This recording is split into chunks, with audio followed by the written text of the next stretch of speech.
અને અત્યારે જ જાણતા હવે કહેવા જેવું નથી, જે હોય ખોલીને બેસી જાય છે. તમને ભગવાન સુધી જે પહોંચ્યા હશે ને એ પહોંચાડશે. જેને ભગવાન અંતરમાં હોય એ પહોંચાડી શકે. જેને પોતાના ઠેકાણા હોય એ ક્યાં લઈ જશે તમને? પોતે ભટકતા હોય એ બીજાને કેવી રીતે લઈ જાય? એટલે ક્યાં ચાંપો દબાવો ને એનું ધ્યાન રાખવાનું. ઘણા શોખ હોય કે આમ આખાની પારાયણો સાંભળ્યા કરે. અને પારાયણોમાં તો જગતની દુનિયામાં જો આપણા સંપ્રદાયમાં જ વાત કરીએ ને, 2 સબસ્ક્રિપ્શન સિવાય ત્રીજું નહીં કરવાનું. અમદાવાદ અને આપણે ભુજ મંદિરનું યુટ્યુબ કે જે પણ કરો, ત્રીજું ઉઘાડશો નહીં. એમાં યુટ્યુબમાં આવે છે એક નોટ ઇન્ટરેસ્ટેડ એવું આવે, એટલે ભાઈ વાંહે બાજુમાં દેખાડે જ નહીં. કેમ કે એ રોગાતુર કરશે આપણને. આજ નહીં ને કાલ રોગાતુર કરશે જ. સંઘનો દોષ છે એ મહારાજે કીધેલો છે, આપણે નહીં છૂટા થઈ શકીએ. આ બધા ડબલા આવ્યા છે ને, પાપ આવ્યું છે. જો ખબર પડે, વિવેક હોય તો બહુ સારું છે. બાકી તો દુનિયામાં ઘરે રાંધતા ફલાણાના લગાવી દીધા ને ફલાણા શાસ્ત્રીનું લગાવી દીધું. ભાઈ શાસ્ત્રીના ઠેકાણા નથી. વાસ્તવિકતા જે દેવના છે આજે, એટલા માટે હું કહું છું, જે દેવનો હોય એના વચન સાંભળશો તો તમે દેવના થશો. જેના પાસે જેનું સામર્થ્ય હોય એવી મુક્તિ કરે કે નહીં? અને મારું ના સાંભળશો. હું ચોખ્ખું કહું છું, સાંભળો તો જે દેવનો તમે વિચાર કરો. અને બહેનોને તો ખાસ વિવેકથી કહેવાનું તમારે કોઈ સ્વામી હો, બહેનોને કહેવું. બહેનોને બહુ ટેવ હોય બધું ચારે બાજુ બધું ચિત્રીને કથા ચાલુ ને ચાલુ રાખે રાંધતા રાંધતા. લોકો હસ્યું બાપા એમ. હા, જેટલું છે એટલું સમજી જઈએ ને તો બહુ છે. એક આરતી સમજણ પડે ને, હમણે સ્વામી વાત કરી વંદુ સહજાનંદ રસરૂપ અનુપમ સાર છે, એ પદ એટલામાં જો એક પદ જ પૂરું થઈ જાય ને તો કલ્યાણ થઈ જાય. મારા લિફ્ટ લઈને નીચે આવે અક્ષરધામમાં તેડવા, હું લખીને આપી દઉં, પણ નથી સંતુષ્ટિ નથી થતી. એમ કે આ લઈ લે ને આ લઈ લે ને, આ કથા કરી ઓછી કરી, આટલી ઉતારીએ જ ખરા. આપણા પાસે છે, બહુ છે. બહુ સાવચેત રાખજો. મીડિયાનું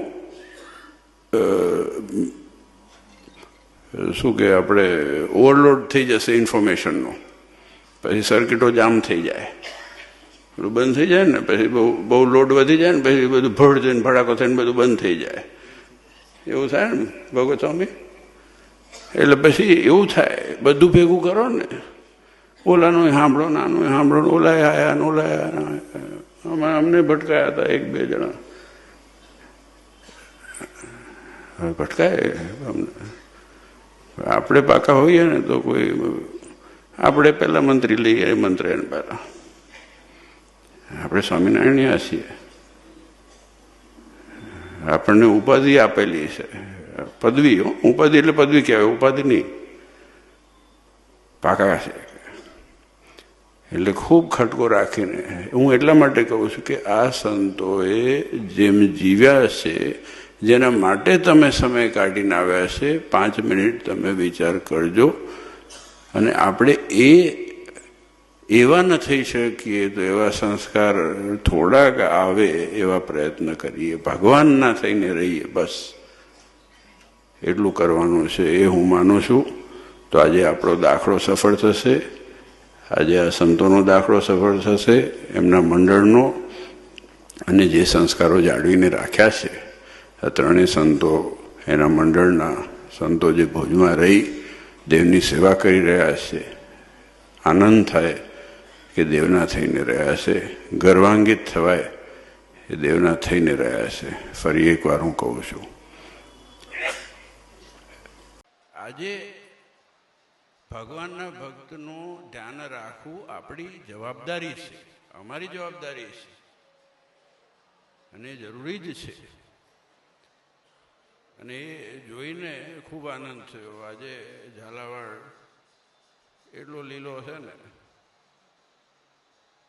પણ જો ધ્યાન રાખજો, અમુક અમુક નિશાચરો ફરે છે. હો, તમે સમજતા હોય તો સમજી જજો.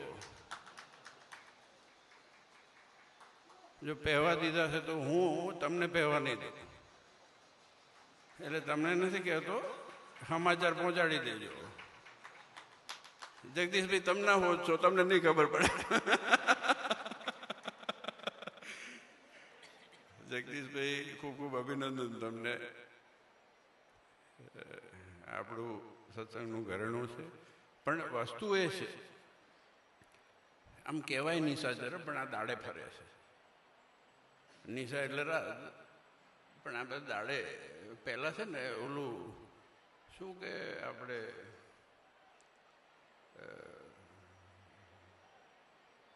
શું કે ખાતર પાડવા જાય.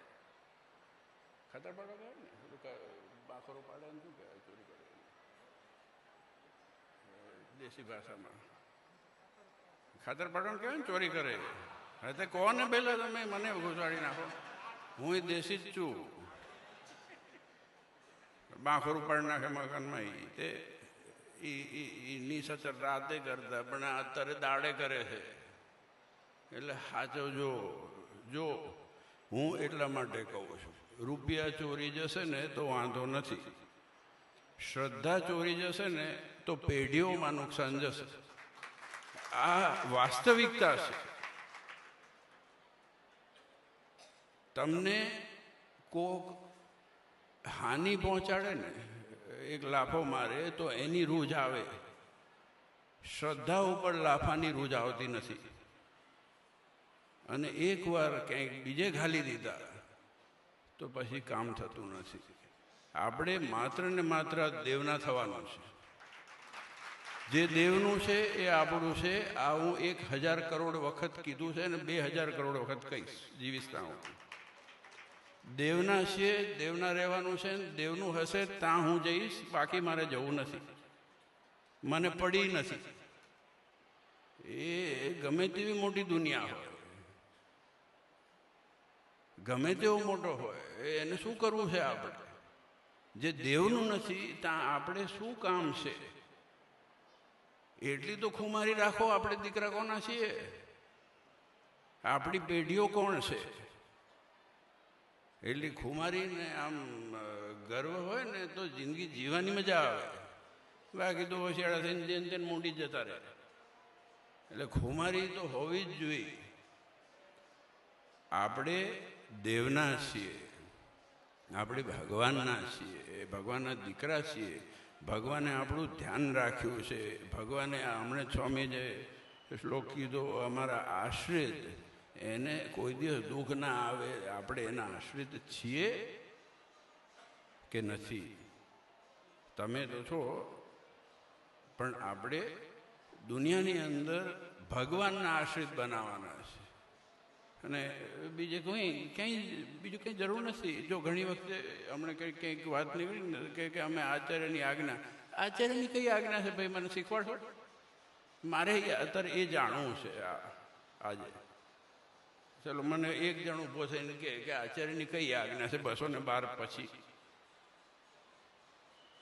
હાલો, ઊભા થાવ, કોક તો થાવ. અમુક કે ને આચાર્યના આશ્રિત થઈને રહેવું. આચાર્યના આશ્રિત કેવી રીતે થવાય સ્વામી? મને ખબર નથી પડતી. હું ભગવાનનો આશ્રિત છું. ભગવાનના આશ્રિત તમે થાવ, આચાર્ય તમારે થશે. બીજું શું થશે? મેં તો ભાડ્યું નથી. આચાર્ય કઈ 213મો શ્લોક તો લખ્યો નથી. આ ભૂત ક્યાંથી આવ્યું મને ખબર નથી. અમે દેવ અને આચાર્યની આજ્ઞા મળીશું. ભાઈ, આચાર્ય કઈ આજ્ઞા કરી છે? દેવે આજ્ઞા કરી. એમાં તો આ પદ છે. આ પદની ગરિમા છે એ દેવ થકી છે. આ સંતોની ગરિમા દેવ થકી છે. આ હરિભક્તોની ગરિમા દેવ થકી છે. આપણે બધા ગૂંથાયેલા છીએ. એકબીજાની મર્યાદામાં રહેવાનું છે. કોઈ સાધુ બીજી 212થી 213મી આજ્ઞા કરે તો એને મૂકીને જતા રહેજો. અને કોઈ આચાર્ય 213મી કરે તો એ મૂકીને જતા રહેજો. આ હું ચોખ્ખું કહું છું. આ બહુ સમજવાની જરૂર છે. હોય એટલું પડાય નહીં. અને આપણે પાસે એનાથી વધારે પાડવા જઈએ. એક ગણું ઓછું પડતું હોય તો 5 બાંધીએ છીએ. ગયણા અહીંયા બાંધવાની જરૂર છે, અહીંયા બાંધવાની જરૂર છે, અહીંયા બાંધવાની જરૂર છે ને અહીંયા બાંધવાની જરૂર છે. ગયણા તો ત્યાં બાંધાય ને, શ્રવણમાં, વિચારમાં, દ્રષ્ટિમાં, આપણા ચાલમાં, આપણા પગલામાં. નળમાં ગયણા કદાચ અડધું ઓછું બંધાશે તો બીમાર થઈશું બહુ તો. અને મારે જ એટલા માટે જ કીધું સ્વાસ્થ્ય માટે.